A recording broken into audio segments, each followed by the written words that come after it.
A few years ago, my oldest daughter had to take a DNA test for school just to figure out ancestry. During the DNA test, she came to me very, very sad because apparently me and her were not related. I was like, huh? When she told me this, I had to keep a straight face because the immediate shock was just wild. Then I decided to go with her to get a paternity test done. When we got the paternity test done, it was also concluded that I was not her father. At this point, I was shocked. I've had 4 kids with my wife, and she was the oldest, and I needed to see how far this rabbit hole went. I told her to not let her mother know that we know this information, and then I went to my next oldest child. Not mine. I went to the one below that. Not mine. And then I decided to stop there because the youngest child is so young that this may directly affect them, and they don't really understand what's going on anyway. So I didn't even want to go into that rabbit hole, but when I got the information, I immediately was like, let me go talk to my wife about this. So like always, she didn't take responsibility or any type of accountability, and she said, how are you going to believe your wife over these tests? I was like, are you serious? Are you like, for real? Like, is this really where you're gonna go with this? Then she starts crying profusely and saying it was only one time, I didn't mean to do it. And I was like, it was only one time. Hey. And then I showed her that each one of the children aren't mine, with the exception of the youngest, as so I think.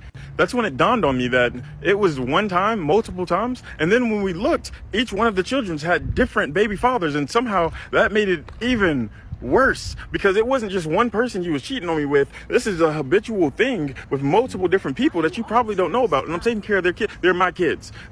I've raised each and every one of them from a super young age, and they stood by me through this whole situation. But to think that she's not who she said she was, because up into that situation, I thought we had a great marriage. I thought we had a great life. I thought everything was going good. I thought that we were building together and already have built together. She is a stay-at-home mom that works on things that she wants to do. She takes care of the kids. She cooks, she cleans, she does everything that's needed inside of the relationship with me. Yet she didn't tell me that she wanted to go outside of the marriage. She didn't tell me that she wanted to do anything. Anyway, after finding out the information and getting her side of the story, I let her know I would need a couple of space. So I had rented a hotel for a couple of days, and I stayed in it.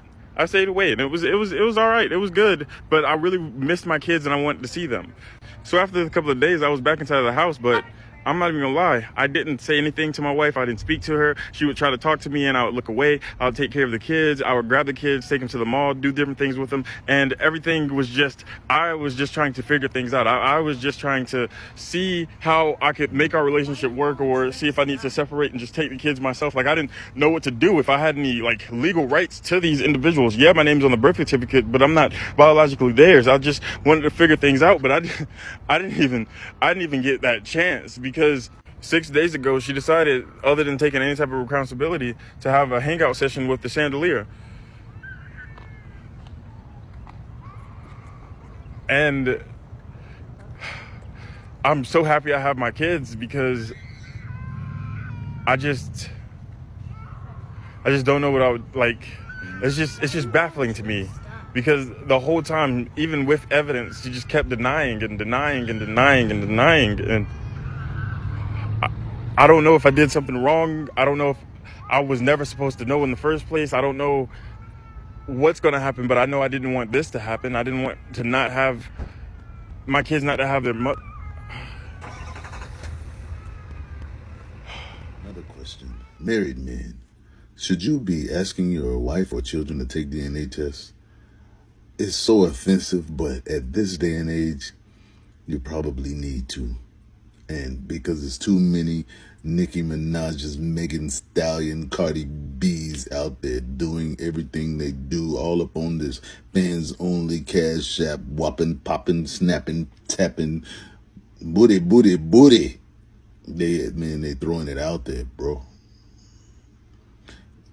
A husband should somehow work his way around. I don't know, swab her mouth.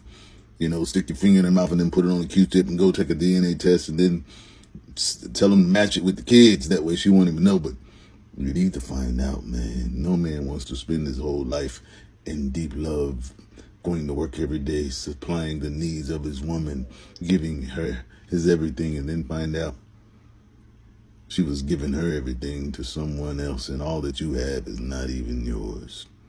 Ooh, baby. The audacity for a woman to be in a marriage, pinning the kids on a husband, but out slinging coup de cat with men in the streets.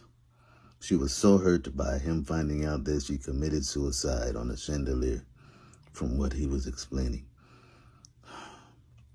There are no words for this. People, just have some love in your heart. Have some respect and kindness. Why would you hurt someone to this degree? She should have gotten out of that marriage a long time ago.